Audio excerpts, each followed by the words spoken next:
Hello, everyone. It's Laura here, and I have today Carolyn Braun for First American. Welcome, Carolyn. How are you? I'm doing great. Hello, everybody.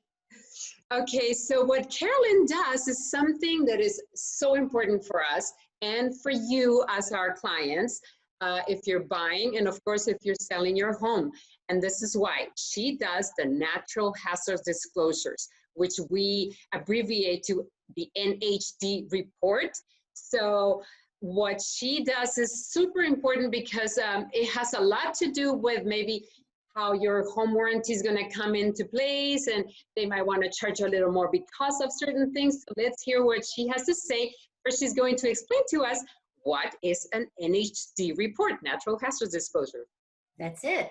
So NHD report came into fruition back in the 70s after the 1972 Silmar earthquake.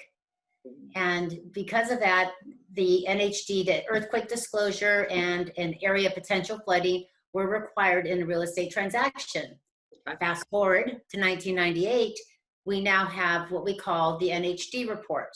And by law, a seller is required to disclose to a potential buyer if their home sits in any of the 6 natural hazard zones. So we've got 2 flood zones, 2 fire zones, and 2 seismic hazard activity zones. So there's a flood zone and an area potential flooding. Okay. And then we've got the 2 wildfire zones. Where we sit in Santa Clarita is a high severity fire zone. And then the wildland fire zone is more, think like Big Bear, Lake Arrowhead, even Sand Canyon is considered a wildland fire zone. Or actually for the flooding too, is any time that you're close to like a hill too, right? Because if there was a fire and then the hill can get all the loose dirt and all that stuff. Yes. So the other 2 zones would be an earthquake zone, and then the landscape, or not landscape, but landslide and liquefaction induced zones. So like you said, we're going to let you know if your property is within in that particular zone. And when we make our determinations, they're either in or they're out. So it's that specific, and it's just based off that one parcel. So just because you may sit in a flood zone, your neighbor across the street may not sit in a flood zone. It's very parcel specific. So it's just to that particular property. Yes. Very good. So because a lot of people, they see the report and they go, whatever. But they don't realize how important it is to know where is your house sitting. And like I said at the beginning, then the home warranty companies usually look at that too. So yeah, so it's the cheapest part of the whole transaction, but probably one of the more important things. Exactly. And it is a lot of paper for everyone to kind of go through, but the information in there is very, very important, and it can change a buyer's monthly output. So they may not qualify for the home if maybe they decide, I want to make an offer on this house, and then they find out your property sits in a flood zone. Now you need flood insurance. Yes. The property has Mello-Roos. That's going to make your monthly payment go up even more.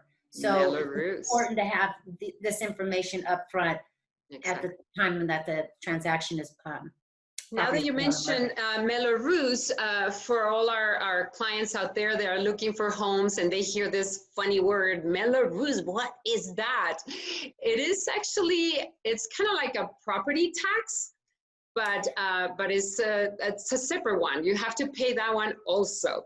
So if you want to talk about Mello-Roos a little bit and explain what's the site in your report that talks about that? Yeah, so Mello-Roos came about because when Prop 13 years ago went into place, then it became harder for the schools to be built and public services to be available to people. So they came up with Mello-Roos. Infrastructure, and they created these bonds. And so then they take the bonds and it's divided by a community. All the houses in the community. Yes, the community. Thank you. And then, it's they put a 20, 25, 30, 45 years the bond. So I know some in Santa Clarita have already expired. Mm-hmm. Some are getting close to expiring, and others are going to be there till 2060. But That's right. it is So attached to the property tax bill. And exactly. You there's pay a it current, exactly the same way. yeah, there's a current Yes. annual levy to it. And so the one thing But is, that's the difference, right? That this one has a time frame. So if there's only 5 years left, that's all you're going to pay, those 5 years, and then you're done. So yes, if you're getting a brand new house with Mello-Roos, then you're going to pay your next 20, 30, 40 years. Need to that's it. watch out for that. Yeah. So in our report, which is so nice, is that we're going to tell you what the current property value is. So it could be 500,000.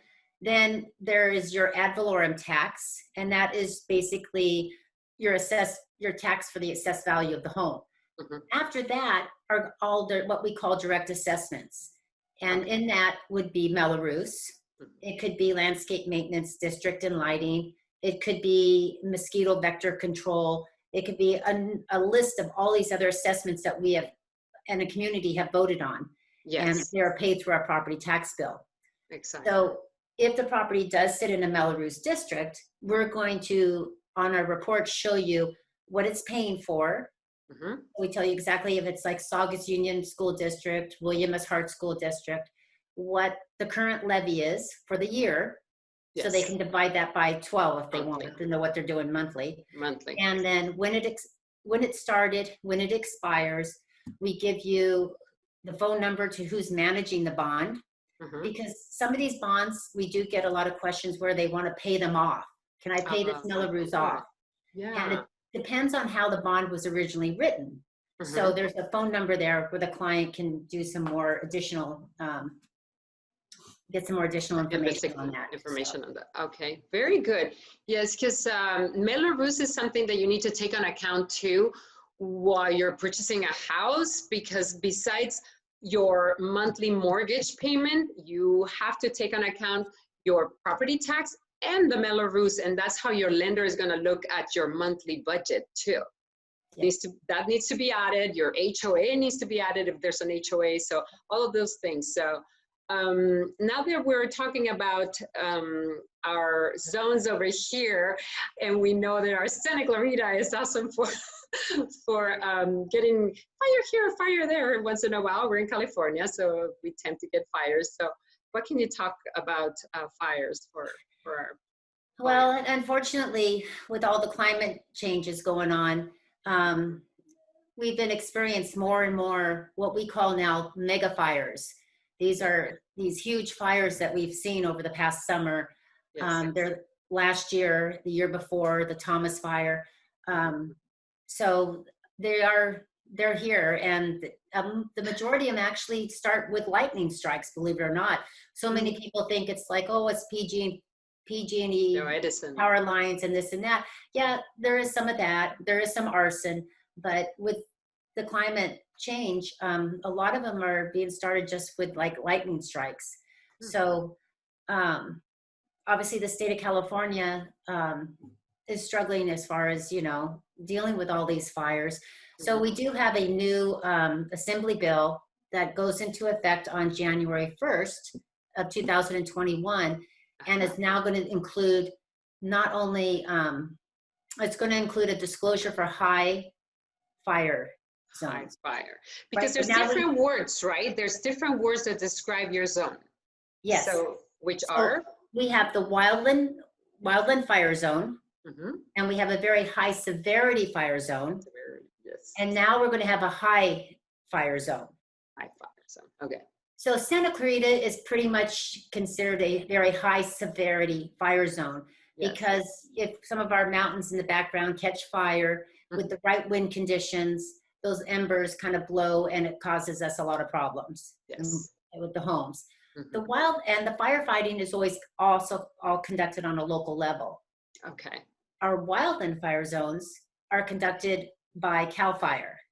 Okay. So they're more on a state level, and they have their own set of, responsibility.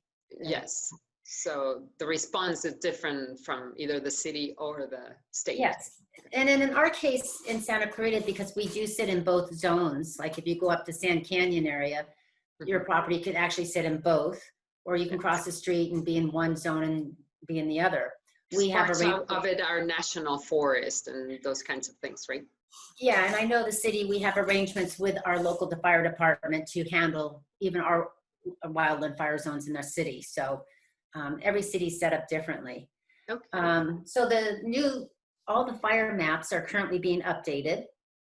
So those are going to be done by the end of the year. And then come the first of the year, we have all new fire maps. So I'm sure people are going to be thrown into fire zones where maybe they hadn't been before. Okay. And there's a new requirement on the high fire where there's some retrofitting going on for when a homeowner goes to sell their home. They have to meet certain requirements. And we don't know what those requirements are as of yet. Everyone's waiting. So. Okay. Ooh, we better watch out. And we better check and see if our houses are in those areas. So see if we're going to have to do anything, which is a good thing. I mean, it's you have to take a look at it as investment too. So if we need to do some adjustment, put on sprinklers or something, I'm not sure. Right. We don't know what those requirements are yet, but as soon as we do, everyone will make sure that the real estate community gets informed. Very good. I just want to mention also in our report, we also disclose local and city county disclosures. And yes.